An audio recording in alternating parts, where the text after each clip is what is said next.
The community is so focused on whether or not we can spread blame instead of being focused on whether or not they better. I got to focus on me. I can't focus on what you got going on. Why am I so worried about what he doing when I got to clean up my own backyard? What is the point of me focus? Is that going to make me any better of me pointing out if they doing something wrong? I need to clean up my own backyard. Before I ever started the Millionaire Morning Show and before I ever started having a conversation about what's going on in Chicago, Oakland, Birmingham, Philadelphia, New York, Miami, Los Angeles, and all across the United States of America, Houston, Atlanta, so on and so forth. If you go back to my early vlogs on the Anton Daniels channel, you know what I was talking about? You know what I had a conversation about? You know what every single vlog that I was having a conversation about? I was having a conversation about the problems in my own city. I was determined to hold my own city and also be a participant in the growth of my city, which is one of the reasons why I never move. I want my tax dollars, I want my money to circulate in the space where I grew up in. My goal was to point out all of the atrocities and the issues and the problems that was happening in my own backyard. Every single abandoned structure before I even went out of town, before I visited Gary, Indiana, before I went to Birmingham, before I went to Milwaukee, before I went to Chicago, before I went to any of these other places to explore, I went and highlighted the problems that was in my own cities and the surrounding areas. I was the last person to go and explore and document and show you the problems that was happening with the Pontiac Silverdome when the Lions moved from Pontiac down to Detroit and they abandoned what was going on over there. Now what is it? It's an Amazon warehouse and facility and it's completely revamped. All of the abandoned buildings that's now disappeared and gone, I highlighted it first.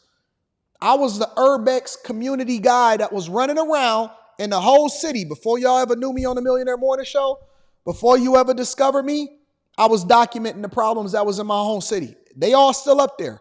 All of those places is gone now. Before I could ever hold somebody as accountable, I got to hold what I got going on accountable. I can't tell you how to fix your family if my family is in shambles. That's why I don't respect these relationship coaches. I don't respect these people that give you all advice on money if they're not showing the receipts because you will know them by their fruit. Are you more concerned with something that's happening outside of your community or are you concerned with something that's directly affecting you? Why don't you vote locally and why don't you know anybody what's happening in your own community? Why are people so much more concerned what's happening on a national election when they have first not even understood what was going on in their own local communities? Regardless of what happened in the national election, if you live in Chicago, your city has got a $1 billion upcoming budget deficit. You got a 2,000 police officer shortage. Are you more concerned if you live in Chicago with what's going on over in Minneapolis? Are you more concerned with what's going on over in New York? Oh, maybe we can focus on Arkansas. Or are you concerned with the fact that your property taxes jumped 86% and is projected to jump again because they have no solutions on how they're going to solve for the issues? Are you more concerned with what's happening as far as ShotSpotter being removed and Brandon Johnson? I know you're not. You know why I know you're not? Because y'all voted the same person in again and y'all ignorant. The problem in the community is that they're so busy getting offended instead of getting active. You too busy getting offended instead of fixing what's going on in your own neighborhood. You know what we do? We move to another place and tear it up. You know why people don't like renting to black people? You know why they don't like to see us coming into the neighborhood? It's not because they racist. It's because the culture and what they see is telling them that your property value about to go down because it's about to be a lot of booty shaking and a lot of hair weaves going on in the neighborhood. That when you pull up, the music is going to be loud. Stereotypes don't come out of nowhere. They come directly from the people that are perpetuating it. You can't make something up that don't exist. You know why white flight happened in Detroit in the early 50s and the 60s and the 70s? And then they gave the city over to black people. You know what black people did? They ran it into bankruptcy. We had our own city. Detroit was the blackest city in the United States of America. Everybody, from the top to the bottom, from the mayors, all the way back when Coleman Young was in office, and he was running it like the mob, and he never was held accountable for it. From Coleman Young to the superintendents, to the city council, to the police chief, to all of the people that police the city, to all of the people that ran the schools into the ground, to the people that stole from the residents, to the very residents that then destroyed their own city. You know who it was? They couldn't blame it on nobody else. It wasn't the national government's fault. It wasn't nobody else. You know whose fault it was? Our fault. We could sit here and point blame to whoever it is. Even if you want to point blame to a legislator, you voted them in. You voted them in. And you know what it took, unfortunately? Let's have a conversation. Let's really get to it. You know what it took? You know what it took? A white man to come back and save the city, unfortunately. It could have been a black guy. It could have been another guy. It wasn't. You know who did it? You know who started to spearhead the change that was really happening in Detroit? Dan Gilbert. Don't get no credit. Hardly get any credit. Bought up all of the abandoned buildings, started tearing stuff down. As Quicken Loans continued to grow, he moved the headquarters from everywhere else in all of the suburbs and everywhere across the United States of America, and he centralized it downtown. And he said, listen, it's cheap down here, but we growing and we changing. And so I want y'all to live, work, and play, and I'm going to build and redevelop every single thing that's down here. Tore down a jail, rebuilt a whole nother jail that was away from the city core, worked with other business leaders, got a white mayor and Mike Duggan. Let's just be 100. Got a new mayor and Mike Duggan, white guy, business guy, was a hospital executive. Came in quiet, wasn't trying to be like Tiffany Henyard over there in Dalton and promote himself. He was just quiet. He running the city and he running it up. Redeveloped the Riverwalk, got all of these businesses in here, changed it from a manufacturing city into a tech hub and a mortgage capital of the world. United Warehouse Mortgage, you know the guy that owns that? Matt Ishba, he's building a massive house here. Stayed home, even though he owns the Phoenix Suns. His home here. Decided to stay in the city, pour into the city, bring new jobs. The Illages then went in and they went and did stuff. Ford Motor Company went and bought it from the Maroons. The Maroons owned the bridge, the Ambassador Bridge. They built the Gordie Howe Bridge. That's going to be opening up in a few months. Ford Motor Company, Bill Ford said, you know what? We got to buy the train station. We can't keep having this here. I explored it. Put $1 billion into the train station. Redid all of the parks. Partnered with the Detroit Pistons. Pistons moved from the Palace of Auburn Hills and came down here from Platinum Equity, the guy that owned Platinum Equity. Said, listen, we're going to bring all 4 sports teams down here. We're going to profit also, but the people is also going to benefit as a result of it. Every single corner got police officers. Every single morning that I'm coming into work, I see them cleaning the streets, making sure that all of the trash is picked up. Now we doing yoga in the park and silent parties and skating and all of this stuff. And it's a thriving place. And so now we then built rail.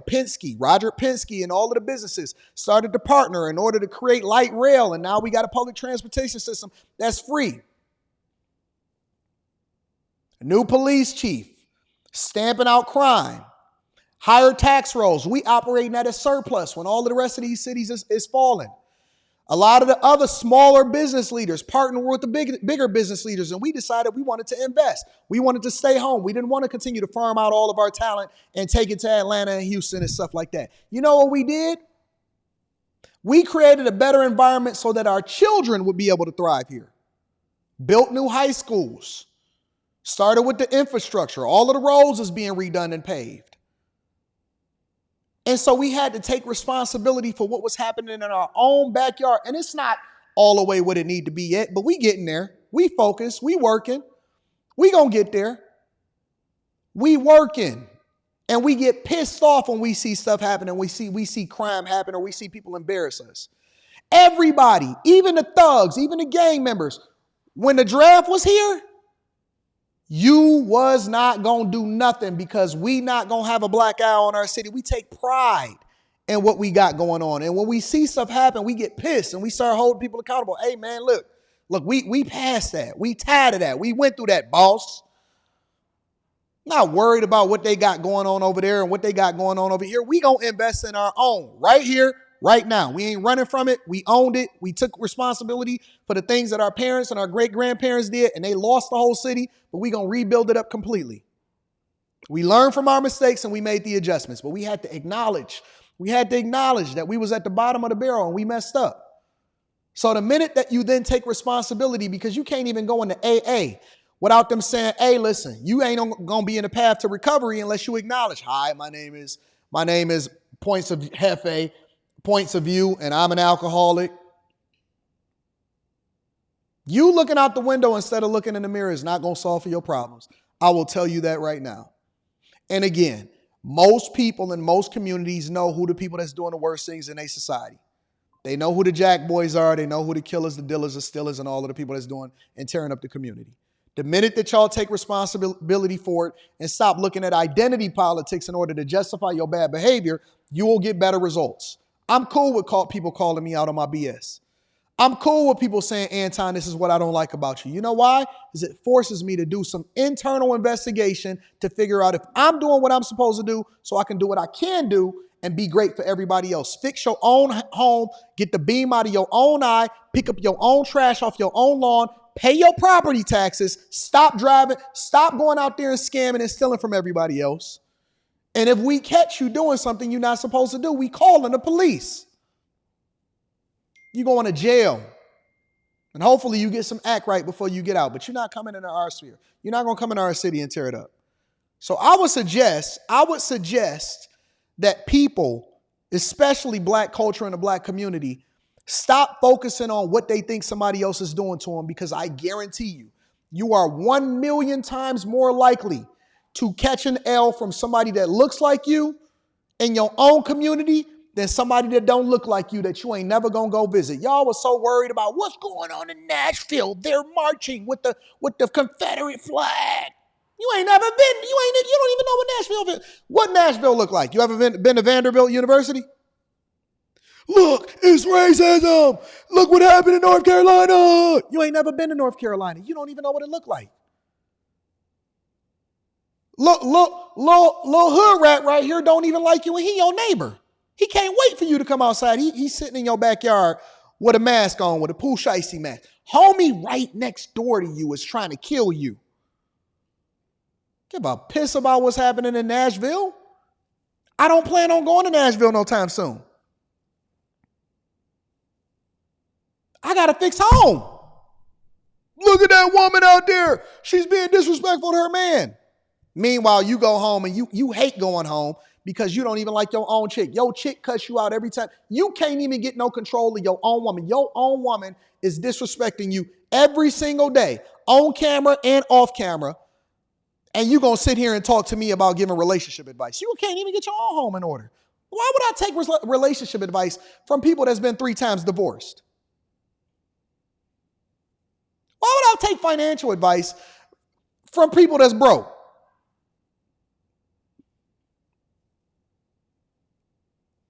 Why would I sit there and listen to somebody else when they run from all of their problems from city to city and they go and tear up another city?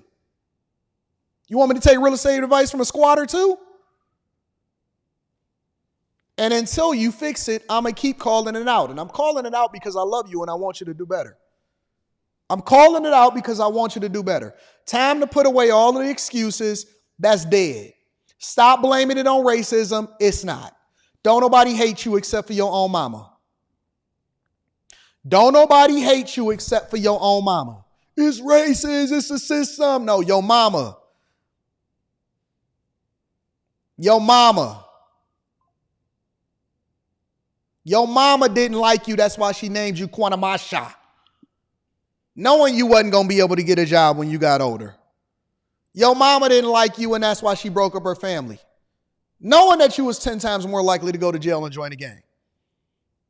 Your mama. You ain't got to worry about the system. Hold your mama accountable. It's the system. I can't get a job. No, it's the fact that you smell like weed and your hair got dreads in it and it's dirty. And I see lint all in your beard and you just got done eating before you came in here. And you got ketchup on your shirt and your collar's not buttoned up and you ain't got no tie on. And you got on Jordans instead of dress shoes, instead of loafers. because your daddy didn't care about you, and so he didn't tell you what it took in order to be a man. And your stepdaddy was trying to pacify your mama, so he bought you a car and you didn't appreciate it, so now you feel like you feel entitled. Because you a sucker and you weak and you ain't got no backbone. And you ain't been able to hold down a job for more than 6 months, but you want to quit because it's the system's fault and I'm so tired. Because you always blaming everything on everybody else and you won't actually man up and become the man that you're supposed to be. It's always somebody else's fault. I can't stand these women.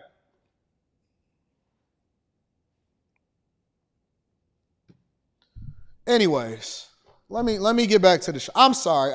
We got a little distracted. I'm just tired of the community making excuses. Oh my God, I don't like Trump. Why? Because he's divisive.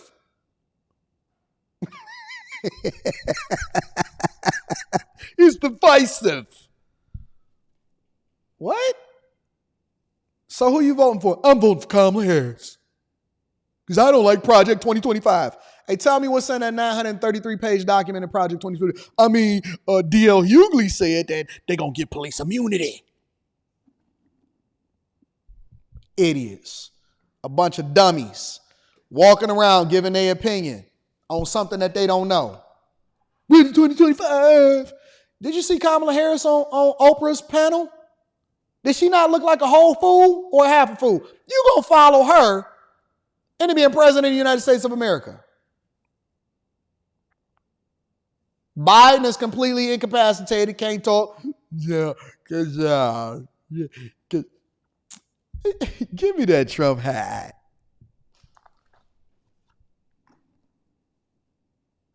He don't know where he at. Kamala Harris looked like she halfway drunk in every interview. Because I'm burdened by what has been.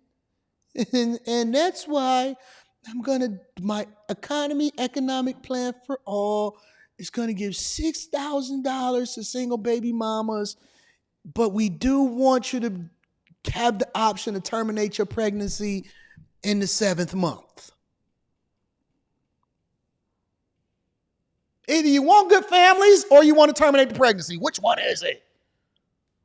Now I'm going for Kamala Harris 2025 because my wife said so.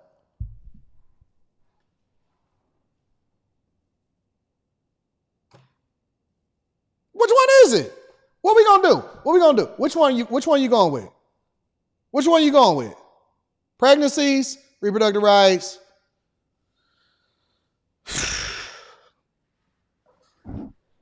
I be thinking that common sense ain't common no more. Common sense ain't common. She was over there with Willie Brown partying. Ooh. Willie Brown was looking like Norbit. Crazy.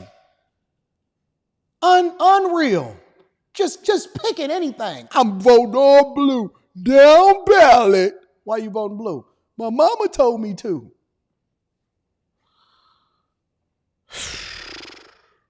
Oprah up there looking like a fool. She up there making Oprah looking dumb as hell. Hey, Oprah, you rolling with Kamala?